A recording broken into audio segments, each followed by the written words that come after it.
Welcome back to Producer's Toolbox. I'm your host, Carol Adrian, and today we are addressing content to all you visual artists, painters, people who draw, photographers, collage makers, all you creative two-dimensional people, and actually some three-dimensionals too.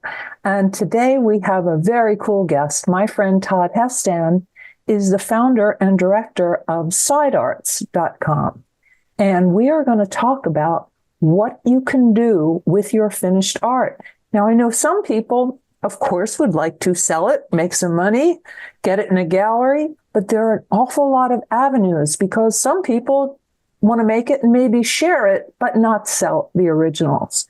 So we're going to talk a little bit about if you're just sharing, and then we're going to turn it over to Todd, who is going to, he runs this professional website where you can find listings for competitions of all kinds. So we're going to let Todd explain that.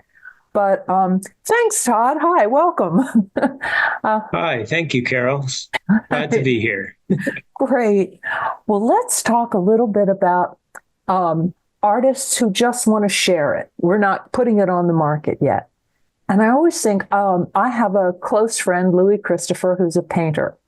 And Louis' subjects are 1950s and 1960s pictures of life in Delaware County, Pennsylvania. So he's got paintings of Dairy Queen, a pool hall, the Corvette's parking lot. They're fascinating, but he's an artist who doesn't like to sell his originals, but he does like to share it. So I was kind of surprised to find out there really are a plethora of places online where you can really just share. And Louis, this is how specific it can be. Louis found a website on Facebook called Delco Memories. So that's Delaware County Memories. And he's got a whole following on there for the images that he does. So now galleries, Todd, you know more about this, but it seems to me that if you get a gallery show, you are A, agreeing that the work you're showing is for sale, and B, that the gallery is going to take probably a large percentage if it sells. How does that work with a gallery? So galleries come in two different styles. You could call some galleries for-profit galleries and some galleries non-profit galleries. And when you agree to have your artwork shown with that particular gallery, it could be for sale. It could just be for exhibitions as well. So it's a great idea to really explore all of your local galleries to figure out what galleries offer what type of services. As some of them are absolutely looking to sell your artwork and they'll take a commission for doing so because they have specific audiences that are looking for very specific types of pieces. But some galleries, especially small nonprofit galleries, are really just interested in showing artwork and presenting what's in the community for those individuals. I've noticed that a lot of the community art centers have shows for people who either take classes there or people who live in the community, and that I haven't seen you're not required to sell it if you exhibit in some of those community art shows. Is that the case? Yep, that's absolutely right. Because it could be a regional art gallery. It could even be a state art gallery. Anything that provides funding that is supported by a city, state, or even federal funds could simply just be an exhibition gallery where they're looking to present artwork that is specific to that local area or to some sort of local theme. Just like Louis' artwork being presented in a Facebook group, you could find art galleries that are just specific to presenting something related to a local area. It could be themed towards to the history of an area or some architectural component of an area. Such as if we're talking about Pittsburgh and all the bridges in Pittsburgh, there are galleries that are specific to bridges in Pittsburgh, and that's it. If you make artwork related to bridges and you live in Pittsburgh, that's a great thing. And similarly, there could be pop-up galleries, very short-term art galleries specific to very specific topics. In Philadelphia, you might find a pop-up art gallery just related to the Phillies or the Eagles or the Flyers, specifically during those times when they're in playoff season. And those are just exhibition galleries, and they're great opportunities to really get your artwork out there. I love that. You're right, because some galleries tend to, horses, there's equine art, there sports art galleries, Leroy Neiman. It does get that specific, doesn't it? Yeah, and that's fun. It's fun to just show your artwork, and that's it. And then the main reason that you just want to show your artwork, even before you're starting to sell it, is just to get feedback. And all of these types of nonprofit galleries and pop-up galleries, types of events, that's the most important thing any artist can take away from it. It's having fun, getting your artwork out there, getting people to see it, and starting to get feedback before you move your artwork into a more professional space or into the sales space where you're trying to sell it. And we love to do that. We love just to get feedback in person and from those gallerists that are running those. Wow. And there's also, we should mention, having your own website with your art on it, or joining with other people who have basically artist gallery type websites. So you can do that without committing to selling it, and you're right, feedback is so important to artists of all, all the various arts. If you're the only one who gets it, that's not the point. And you're absolutely right. With websites and social media, it's a very low cost digital footprint that you're starting to create. And that's really important if you start seeing that you want to create your artwork over a longer period of time and get your artwork out there. Starting with a free website or free social media, just to create that digital footprint and have a process to start to attract people and get feedback is really important, and is a fun thing to do. And it's something that you can do at your own pace.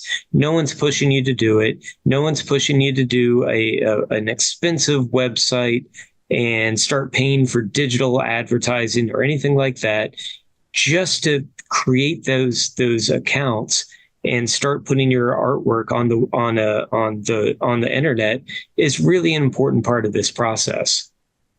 It is. And once you've gotten your feet wet to a comfortable place, then right. So Todd's company, Side Arts, so you research and make available all these, we broke it down. There really are at least 5 major areas where if you do want to be professional and sell your art, or I guess you can enter some of these for fun, but these are situations for more serious artists once you get to that point.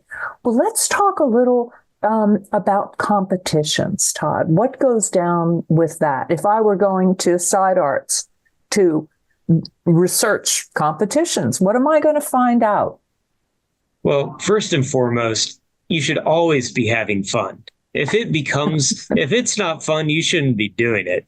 Absolutely. So all of these things that we'll talk about, I always emphasize fun first. Like, this is about enjoyment, regardless of whether you're making money off of it or not. So you didn't go fun to art first. School, did Please you? Please do.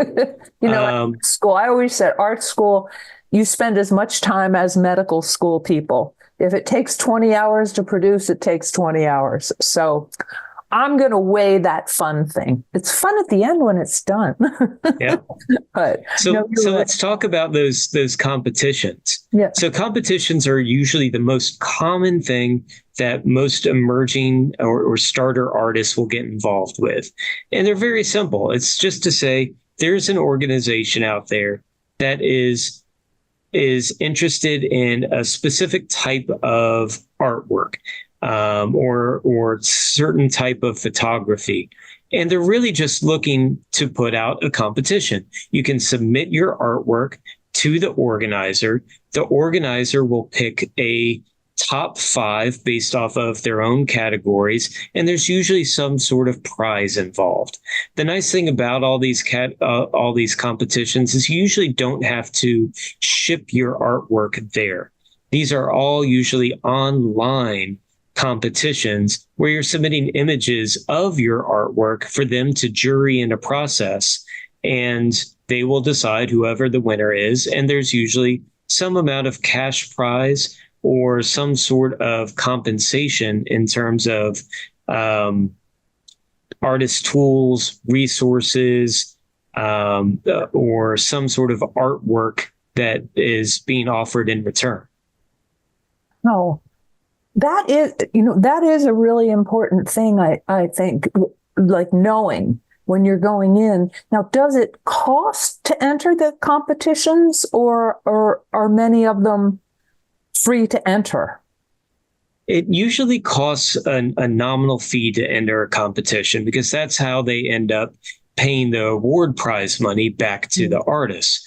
There are several that are free that I've seen, but most of them offer some sort of nominal entry fee. And we always caution artists, especially when they're getting started, to manage their budget. You don't want to be entering, competition after competition without knowing exactly how much you're going to get back out of it. So, artists pacing themselves in terms of how many competitions they enter is really important. It is. And I like that you point out you can enter digital images, because shipping art is expensive, or it can be, certainly. Once you're past the 3x5 place, you're getting into some serious charges. Wow.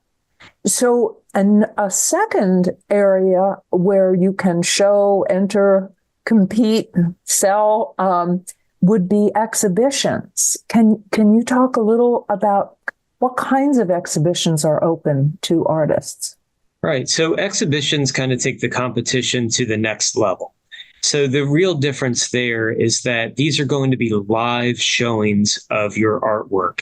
And it's important to manage that expectation that if you enter an exhibition, then in that case, you will be shipping your artwork to that location. Okay, so that is where they round up everything and mount or hang a show in a gallery. That's right. That's right. And another important thing about exhibitions is we're really talking about themes. There are often what you would call an open theme exhibition, which means you can submit whatever you want to that particular organizer. But very often, they will provide a theme around that particular exhibition, because that way the promoter or the organizer will be able to promote it to an audience that is going to be attending that exhibition live and say, oh, listen, we're doing a theme on bridges, or we're doing a theme on the Phillies, or we're doing some other type of theme based off of social equity or racism or LGBTQ matters. And that's the focus that's going to pull the audience from the local area to that gallery when that gallery is exhibiting that particular exhibition. In Philadelphia, we have a very old and honored organization called the Philadelphia Sketch Club. And sometimes my friend Louie and I will go and see the shows, and they are themed. Like, they do an annual show based on flowers. They do one on abstracts. They do one on portraits. And it is really, I find it so interesting to see. I mean, when you say flowers, everybody has a different mental image, and everybody has a different image on the canvas or the photograph or something. So I like that it kind of brings it in and focuses it, because you can have art from all over the place, but I think there's more of a singular impression and message when you've got a themed show. Do you think?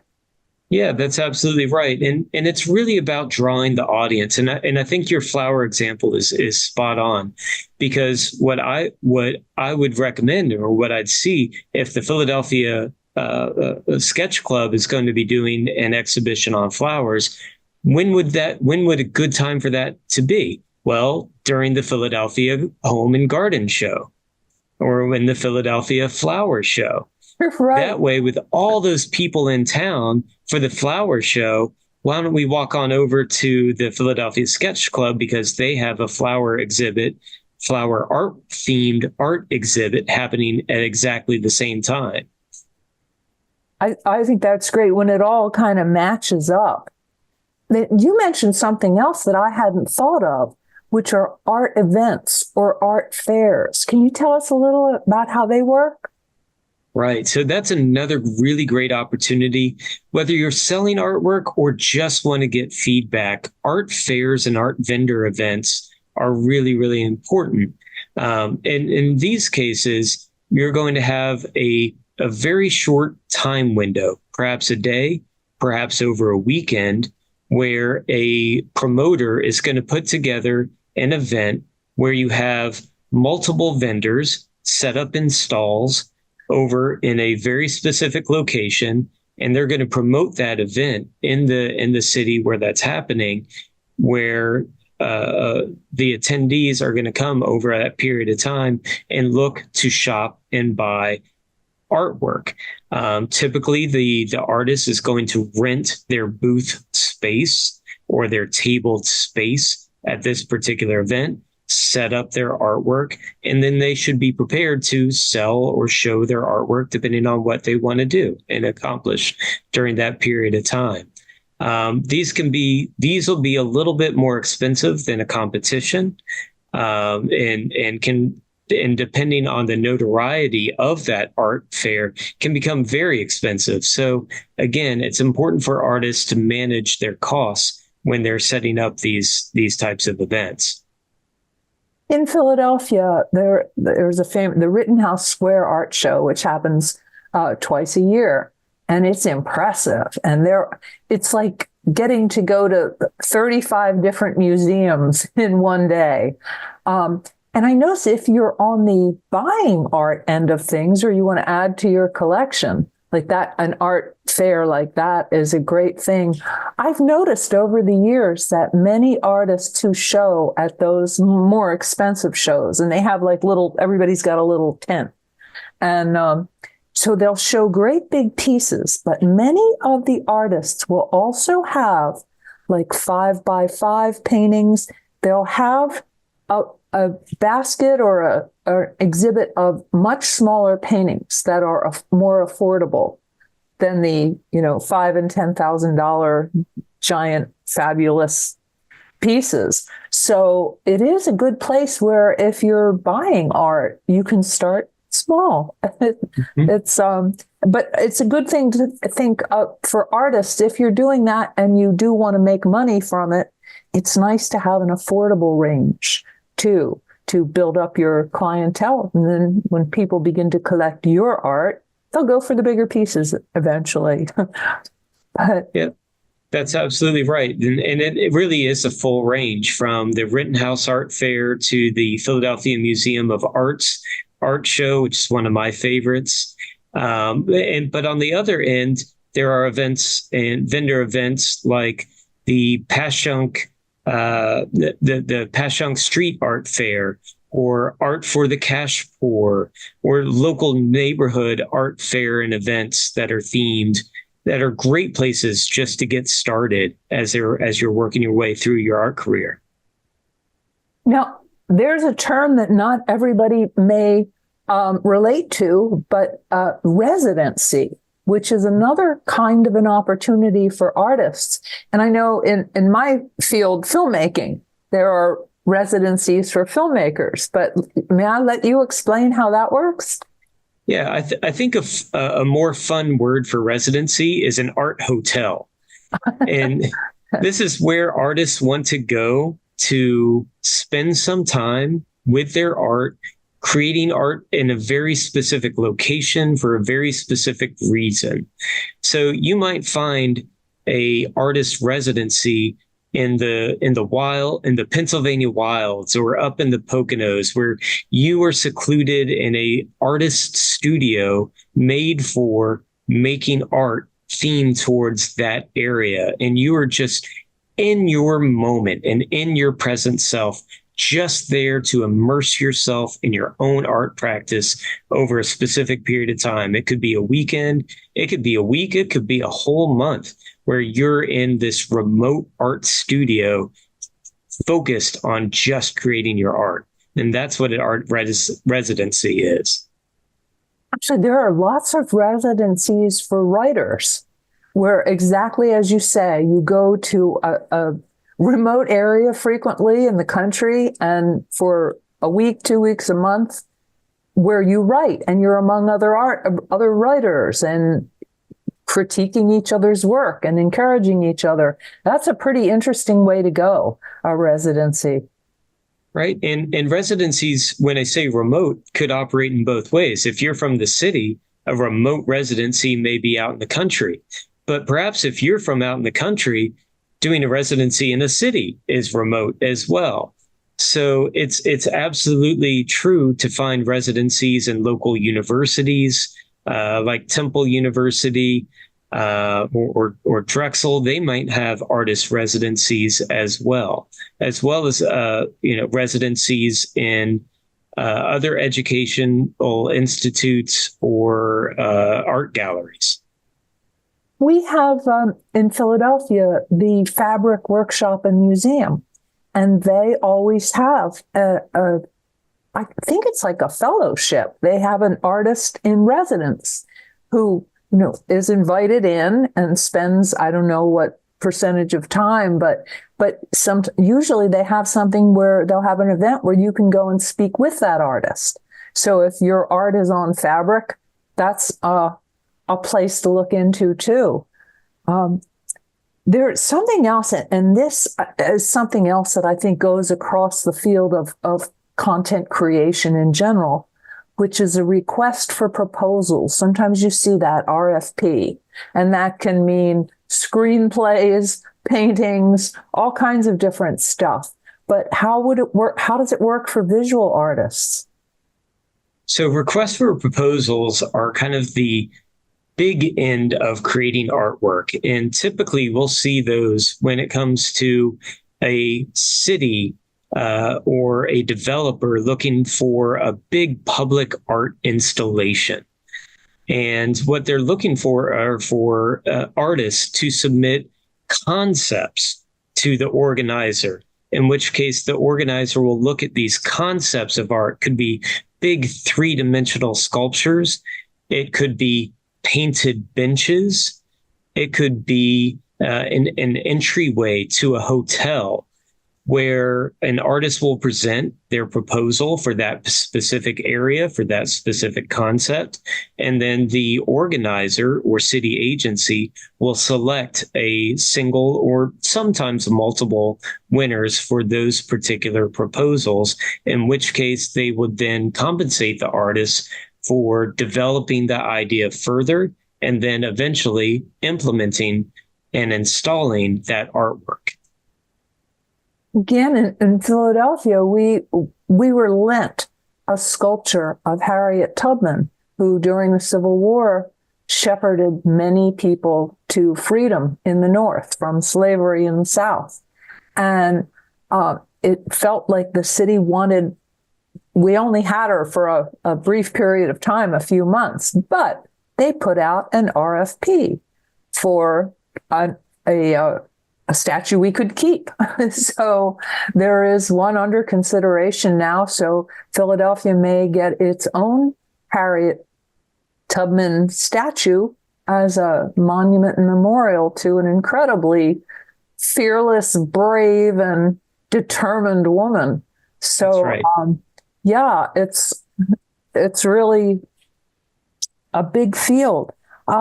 So I noticed so you can go to Todd's website. So we're at sidearts.com. That's right. And get a sense. So this is a subscription service too, isn't it? It is. So if one subscribes to it, then you will get all the, tell you, you know better than I do. How does that work?